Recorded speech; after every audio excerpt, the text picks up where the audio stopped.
Wel, diolch yn fawr iawn i chi Wyn am y geiriau caredig o groeso. It's a strange thing. I always find it strange when I start to sit down and think about what I'm going to say to any audience. And in effect, when I was deciding what I was going to talk about today, I sort of went back 5 years and started to think about what I used to do in terms of my job on the policy side, and what I do now in Arwyn. And the first conclusion I came to, really, which is slightly disturbing for me, is things have improved considerably in the farming side since I've left agricultural policy. And it's been, I think it's been such a period of change. And what I'm going to focus on today is change, really. Alan has talked about change, what's happening. And all I've got is a series of observations, no more than that. Many of them are observations, things I picked up during my Nuffield scholarship, as Wayne mentioned. And I've got one conclusion at the end. So I think I've got 8 observations and one conclusion. That's Arwyn. The farm now is in Nad Gwynant, in the heart of Snowdon. Obviously the farm goes up to the summit of Snowdon. It's 4,500 acres, so it's not represented in that sense. I manage it. I've got 3 people working with me on the farm. We've got 2,000 sheep, 3 hefted sheep flocks, and 100 cattle. And they're all those black pedigree cattle. And there you see gathering sheep down from Snowdon, looking over to Llangwynant. That's just looking, that's Cnicht. In a way, Arwyn comprises 2 farms. Arwyn, which goes up to the summit of Snowdon on the southern side of Snowdon, and on the other side in Llangwynant, there's another farm called Gilliagog, which goes up to the summit of Cnicht, and that's Cnicht in the distance there, and cattle grazing there. So that's where I am now. It's a true hill farm, so that gives you some perspective of where I'm coming from now. But what I'm going to talk about is really sort of, back in my policy days, I always used to tend to think in terms of Wales, then UK, then Europe, and then global issues. And in terms of global issues in my policy days, again, what we tended to focus on, or I tended to focus on then, was world trade agreements, blue blocks, amber blocks, etc., etc., etc. How that linked into support, how it was influencing support, McSharry, firstly, and then the reforms of 2001. But today, I just wanted to share with you sort of three observations, 3 things I think are significant, 3 things I've picked up as I've travelled, and really they link very much into what Alan was saying. The first is, you can see there, a Chinese sheep herder farmer. My Nuffield's topic was the future of the sheep industry. And the first thing that strikes you when you start looking at statistics is that in terms of sheep, China is now the biggest producer, biggest number, 135 million sheep in China, 70 million Australia, 30 million New Zealand, Wales 10 million. Now, when you start then analysing and looking at the data and breaking down where those sheep are, most of them are in Mongolia, a lot in the Central Plains, and then in terms of flock structure or size, what's fascinating is that of those 135 million, 32% of them are in flocks of between 1 and 4. 40% of them are in flocks of between 4 and 49. And the rest are in flocks of over 49. So that gives you some idea of the structure. The biggest sheep population, that's the structure. And I only spent 2 weeks in China, but they were fascinating weeks. And what I found then when you start asking questions is that within China and the sheep industry, that this observation is just focusing purely on sheep. You start looking at the data, consumption. In Inner Mongolia, in the north, they consume about 7 kilos. In the south, in Taishan, they consume 1/4 kilo. Interestingly then, in terms of consumption, there's a difference between rural and urban. In rural areas, it's about 1.7 kilos. In urban areas, it's over 3 kilos. Probably, I'm just assuming, linked to disposable income. And in terms of what they consume, and this, again, is something which I found I had to, it was something that I found, how we tend to take things for granted. I'd assumed that if you offer somebody a choice, that they would make the same choice as me. You'd go for chops or a leg lamb. But in China, you find obviously that they favour flaps. Things like stomachs, casings are got a value. Chicken's feet are a delicacy. You know, all these things, I suppose the point I'm trying to make is that we, in terms of this world ever-expanding and open world of ours, you know, I don't think we can take anything for granted. And I think in terms of the markets that will be out there, I think we need to understand them, and I think we do need to focus on them, because as you'll see, my next two observations link in to this first observation. And I'll go on through those. Those are just some more sheep in China. And it is this whole issue of population, and Alan has talked about it much more eloquently than I can. But essentially, when you look at the meat market, and again, this second observation, I'm focusing on the meat market, but the developing world is where the growth is going to be. And I'm just going to quote a few statistics at you, I'm afraid. These are UN statistics, FAO statistics. In 2002, 102 million tonnes, or 42% of the meat, was consumed in the developed world. So, 2002. But by 2030, the projection is that the percentage consumed in the developed world will fall to 32%. So you can see from that statistic immediately, two-thirds, or over two-thirds of the meat will be consumed in developing countries. And the projection is, and again, you know, I'm just lifting statistics, you know, I've got no knowledge, so I've just lifted what I found. By 2050, that percentage, or that volume of meat, will increase from 252 million tonnes of meat consumed in developing countries to 326 million tonnes of meat. And remember, if Western consumption or developed world consumption is 102, you were talking 102 versus 326. So I think that's just an indication whether it'll happen or not, but you can just see there, in terms of where the demand will be in the future, developing countries are going to be crucially important. And my third observation also links into, if I get this right, also links into this issue of population. And interestingly, you know, there's all sorts of interesting facts that have popped up, and one which I liked really is that in China, in 2009, 3 million people took up a sport which was not available 15 years earlier. And that sport is skiing. 3 million people in China took up skiing in 2009. And I think that's just an indication of the world we live in. You've got people now with money, resources, in countries where previously, and obviously the political climate has changed, where they couldn't. But, and my third observation really is relating to this whole issue of income, because as part of my Nuffield Scholarship, we had a contemporary scholars conference where all the Nuffield scholars came together, and we went out to Washington, and that week was focused really on on markets, how they're going to develop, population growth, etc., etc. But again, for me, you know, the one thing that really stuck with me was we've got population growth, but we've also got is huge increases in the number of middle-class people.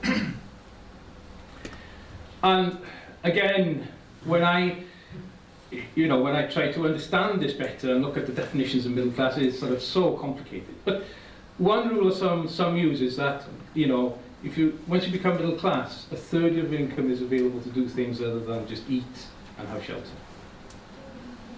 And obviously that means eat better as well. But the World Bank estimate that the global middle class is likely to grow from 430 million, and that was 430 million at the start of the century, 2002, to 1.2 billion by 2030. And like those people, again, you know, the definition is, because, you know, when I start reading, I couldn't find anybody that was totally agreed on it. that middle class people have a disposable income of between $5,000 and $15,000. And on that point, when you start applying that, in China, if you apply that definition to them, China 2010, 31% had that level of income. By 2020, 46% of Chinese people were. In India, 14% had that level of income in 2010. By 2020, 41% of Indians will have that level of income. And in Indonesia, I think it's over, obviously China and India are the two big countries, but in Indonesia there's a population of 220 million there. And in 2010, 35% of Indonesians had an income which fell within that bracket, and by 2020, 58% of people in Indonesia had that sort of income. So, those are sort of observations which I picked up while travelling, but I think are very significant for the future. In terms of Europe, Owen has obviously dealt with the detail of CP reform, and I don't propose to touch on that. The only thing I was going to say is that I think we face is that once upon a time you used to be able to count, and I say this as somebody who's very pro-European, European member states on two hands. There were 9, then it became 12, then it became 15, then 27. And possibility that it will expand again. And I think looking to the longer term, to 2020, it's just like if there's 9 of us trying to come to agreement on something, depending on who they were, we might achieve it. You get 12, 15 maybe, but you get to 27, it gets so complex. And Europe's expanding at a time when the demands on the land are also expanding, land to produce food, land to produce energy, and for ecosystem services, etc. And it's going to become, I think, over time, much, much more complicated, much more difficult to keep that common agricultural policy. So that's the first observation I would throw in. In terms of currency, in New Zealand, when you ask a New Zealander in terms of currency, what impact it has, then in terms of a sheep producer now, they can tell you that a 10% appreciation in the value of the New Zealand dollar against the US dollar will mean a 14% reduction in land prices. And similarly, a 10% depreciation results in a 17% increase in land prices. And I think this is something, currency is so important to us. And I think as well, in terms of this global stage, if we're going to take advantage of global markets, I think currency is something, as farmers, we're going to have to get our heads around, really, and plan for. My final points relate to the UK. And I think, looking ahead, the one thing I think we forget very often is that the UK, there are 60 million people living on 60 million acres, 1 acre per person. In France, there's 2 acres per person. We're twice as densely populated as France. In the US, there are 17 people per acre. But ultimately, what I think it does mean is that every acre is going to have to work much harder in the UK. Because each of those people expect something from the land. That has huge advantages for us. But I think that is something that we always need to bear in mind. I won't dwell on this. This is Professor John Beddington's report, as mentioned before. But obviously, that's a hugely significant statement, I feel, in that it sets the scene, looking ahead, where government perhaps will have to start thinking. And I think that represents a huge shift from, I was saying earlier, when I was working in policy 5 years ago to now. Those sort of sentiments perhaps wouldn't have been heard 5 years ago. But even more significantly, perhaps, is this statement, in some sense. Because if there's anything, or any person who could be classed as a national treasure, in terms of, you see people, in terms of how they regard him and respect him, it's David Attenborough, really. And it was interesting, recently, as some of you may have picked up, he was speaking, and he was speaking about business and how business could contribute, really, to the future of conservation, etc., etc. But I think that's something we should take reassurance and comfort from. Because what we look after, namely the land, is what so many people value so much. And ultimately, I think, you know, the great lesson for me going to Howard Llan is that when I went there, as Wyn said, I come from a farming background. Farming is my passion, really. But the one thing that's really stuck with me, and this is my conclusion, is when I went there, I thought I knew quite a bit about farming. But Trevor, who hated if he knew I was using this slide, really, and Georgia, who works in Trevor's working in Howard Llan since 1969. Trevor has got such a knowledge of Howard Llan, instinctive knowledge, the climate, the terrain, topography. He understands the farm. You know, he knows instinctively how to farm the farm. And he can respond to any challenge. Doesn't matter what challenge you put in front of him, he can respond to them. And that's true, you know, I really think of all you farmers in the room here, that's true of you all. I'm sure if you set you a challenge, you would respond to it. And I think that is my real conclusion, in that what I've talked about is people, you know, population, demands. But as people, I think farmers are incredibly resourceful, incredibly committed to what they do. And I think in terms of those challenges that will be thrown up, you will rise to all these challenges. The only thing is, and this is, you know, my final few words really, is that I was looking for something, you know, to close my presentation, and I just came across a quote from Abraham Lincoln, which I think personally, I think is going to be true. And what he said was, "The dogmas of the quiet past will not be adequate for the stormy present." And I think all these challenges out there, I think they provide us with huge opportunities, but I think we're going to have to change to respond to them. Diolch yn fawr iawn i chi.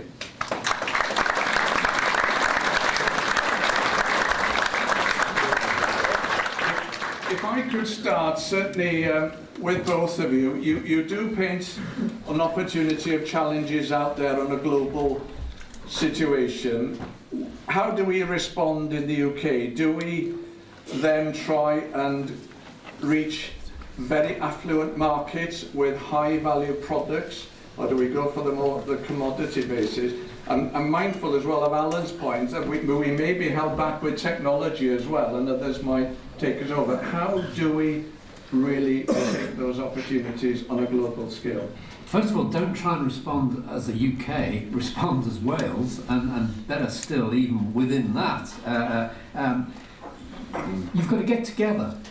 It's not going to be possible to ship regularly and repeatedly significant quantities of Welsh product into the Middle East or China without some serious organisation and knowledge about the markets. Now, you know, I know that there are people in Wales who are already you know, finding how to do that, but I think that for this to happen repeatedly and consistently over time with scale, farmers are going to have to work together. Now, I don't know how good you are at doing that in Wales. We're not brilliant in England. Ultimately, what we produce is a quality product. You know, we strive for excellence in terms of our food produce. I think Wales has developed a reputation now for for producing at the quality of the market, and obviously the standards to which we produce are very high. And therefore, I would agree with what Wyn is saying in terms of if you're producing excellence, then you target that excellence at the market which will pay for it. So I think that'll be the cheap, because in terms of volume, as Alan said, these markets, commodity-wise, will demand huge volumes. It's the niche element. Mr. Bucknell, please don't mock us in Wales, you know, about our farming. In Ireland, the government there represents the farmers. If you just look at how they're getting on with TB. We've got an assembly or a government here who'll delay making an announcement. Both of you, you know, renewable energy, it's the in thing these days, and the glass steer and probably the greening proposals of the new CAP proposals. We are going to be denied renewable energy, and the most efficient way of renewable energy is to reseed with avarice with grass-bred varieties with high sugars, and that is going to be denied to us, and that is going to hold back the whole of Welsh agriculture. We can't improve what we got. I noticed that Mr. Davis arrives in a Swedish motor car. You know, the next car he will have will probably be more efficient. Why are we going to be into these schemes where our grasslands are going to become less efficient? And as you say, we've got the rain and the expertise with Ivers in Aberystwyth. What do you both feel on modernisation?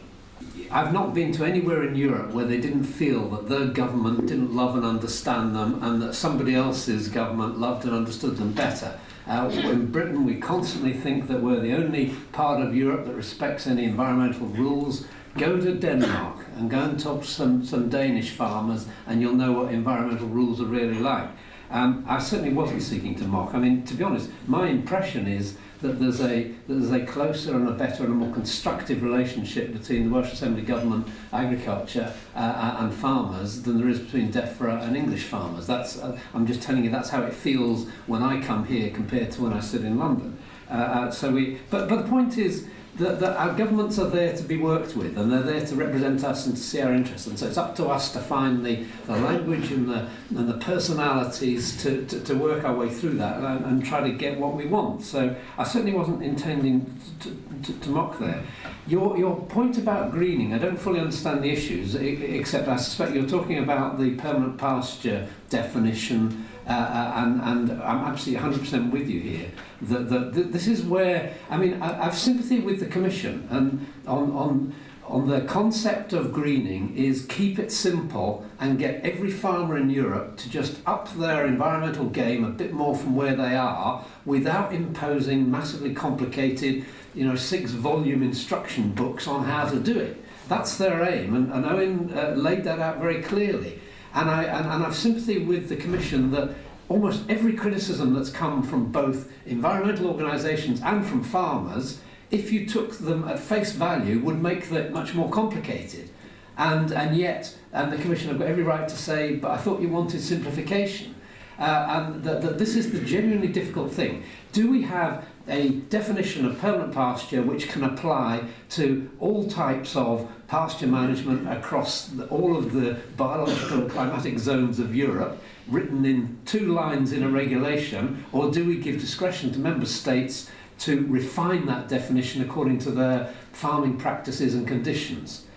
Common sense says to me we've got to give a bit more flexibility to the member states to arrive at those precise definitions. However, as soon as you give that flexibility to the member states, I know for certain that the Farmers Union of Wales and the National Farmers Union in England will be complaining that the playing field isn't level because our government has made a definition that's not as favourable to farmers as the French or the Romanians or somebody else has. And we're constantly fighting this commonality versus effective delivery question. And in my view, it'd be more intelligent to accept that, as Arwyn said, that with 27 member states and with the geography that they cover, the policy is going to become less common, and especially as it does more to do with the environment and dealing with natural conditions, it's going to have to be more refined in order to reflect local conditions. And so we've got to accept that and stop arguing about the letter of the law being applied identically everywhere, because that is a recipe for formulae which will have the effect that you're complaining about, and understandably, because I'm with you on that point about resealing. The track record of the British and Welsh Assembly is gold plating, which is a severe disadvantage to Welsh farmers. Sure, and it's your job to help stop them, but there isn't a farmer anywhere in Europe who doesn't think their government gold plates their regulations. I'm afraid that you're right, and that's why we have these conversations, to try and minimise it. There's no magic answer to that.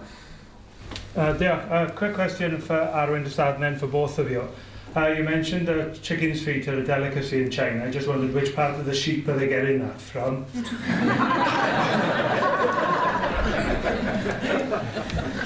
And then you both touched upon, the high concentration of population per acre per hectare in the UK. There's growing need for housing, for growing cities and towns, motorways and infrastructure. How much of an impact do you see that having on food production or available acres for food production in the future? Yeah, it certainly has an impact. But one of the most interesting things I found really was that in terms of New Zealand, and I'm sort of sidestepping the question away, but very briefly, New Zealand, there's a big debate going on there about land use, etc. And obviously a lot of land has been taken out of sheep production and into dairy. But from memory, that was 1 million hectares, but there was still another 1.8 million hectares which had gone into other land uses. And a lot of that has gone into lifestyle blocks. And I think, you know, in terms of this sort of global picture, I think that's one thing, you know, I think we have to bear in mind in terms of, you know, the land that is available to agriculture is declining. And a lot of countries, other countries, are wrestling with this whole issue as well. And once a lifestyle, just to explain, a lifestyle plot is build a house, have 10 acres of land. That 10 acres of land invariably is hobby, doesn't produce much food. So, yeah, it's something, but I do think because of our planning sort of process, the amount of land being taken out of production in this country is a lot less than it is in many others. Yes, I'd agree with that last statement, that by and large, that move of land from agriculture to non-agricultural development uses and so on has been going on for a long time at a rate which I would say is manageable, and it's something that it's within our control through our planning regulations. Of course, the more you restrict that, then you're forcing your population densities up in your cities. Now maybe that's a good thing for energy efficiency and all sorts of reasons, but you've got to ask the bulk of the population who are living in those cities what they think about that. I think that's not such a big challenge. What is important is to ensure which land is used, and I think that a key food security policy of any European or any government anywhere should be to ensure that the most suitable land and highest quality land for agriculture is not used and switched for other purposes. And that takes you to the heart of policy about sea and flood defences as much as development policy. But retaining the best and most versatile soils for agriculture is the most important thing to keep that production capacity for whatever the unforeseen circumstances in future years. Remains really for me to thank you both indeed for an excellent contribution to the discussion this morning. So thanks very much indeed, Alan and Arwyn. And also thanks again to Owen and Terry and obviously the Minister Alan Davies for this morning's contribution. Wel, I ddechrau, mae yna lot o agweddau positif wedi cael ei weid heddi. I ddechrau ni teimlo bod pan o'n i'n falch o glywed bod y budget cap yn mynd i fod mwy neu lai yn rhin faint hyd at 2020. So mae hwnna'n newyddion da i ni ffermwyr. Fi'n gwybod bod e'n mynd i gael ei ail ddosbarthu, ond o leia mae'r rhin faint o arian i gael na yn y pot. Hefyd, mae poblogaidd y byd yn tyfu, mae'r demand am fwyd yn tyfu, a mae pobl yn gofyn am bwyd o well safon nag oedden y blynyddoedd yn ôl. Felly dwi'n teimlo fod hwnna'n bositif iawn i ni fel Cymru, sydd yn wlad yn cynhyrchu bwydydd o safon, a fi'n credu bod yna ddigon o farchnadoedd i gael na i ni cael edrych arno i'r dyfodol a sicrhau bod ni'n cael pris teg am yn cynnyrch. Well, I think the message is that we're facing massive change within the agricultural industry, and I think we've got to concentrate our minds now on those changes, and I think the environmental message is very strong, and I think the farmers need to be aware of that and build their policies around that, because that, it seems to me, to be where the income will come from. Na, wy'n credu bod y bore yma wedi bod yn ddigon adeiladol mewn gwirionedd, oherwydd oedd na gymaint o gymysgedd o bobl o'r sector breifat, o'r ffermwyr eu hunain, y sector gyhoeddus hefyd. Wy'n credu bod y gymysgedd yna wedi bod yn ardderchog i ddechrau trafodaeth, a wy'n siŵr bod nifer o bobl yn y stafell wedi teimlo bod yr angen i drafod hwnt yn gilydd yn rhywbeth falle o ddim yn cael ei bwysleisio ddigon o'r ochr y llywodraeth falle. Ac oedd yna rhywbeth sydd wedi cael ei bwysleisio yn positif reit bore yma. Felly fi'n credu mewn gwirionedd, hyd yn oed os mae hynna'r unig allbwn o'r gynhadledd, mae'r ffaith bod ffermwyr nawr yn teimlo bod nhw'n gallu mynd i'r cynulliad, mynd i'r sector gyhoeddus i weid i barn, i holi cyngor yn rhywbeth adeiladol iawn. Ac yn sicr mi fydda i'n mynd â negeseuon nôl o'r athro yn siarad yn ni am y system economaidd a'r prosesau rhyngwladol a bydol am gynhyrchu a falle i ni dynnu focws oddi ar bydd daliadau uniongyrchol o'r Llywodraeth a symud tuag at edrych ar be gallwn ni gynhyrchu ac a thorio i farchnadoedd gwahanol ynddi. Yeah, the challenges have been presented, but also the opportunities, and they are very exciting opportunities for Welsh agriculture. We've had presentations about CAP reform, but also speakers who talked about the very important foresight report. Remembering that, you know, yes, we might be a small country, but we're part, the world is getting smaller, and Wales is very, very well placed to face the challenges to do with the feeding the growing population, climate change. It's been alluded to that, in fact, water, we have plenty of it in Wales, might not be such a challenge for us as many fear. So I'm coming away from this conference feeling really heartened and excited about the future for us.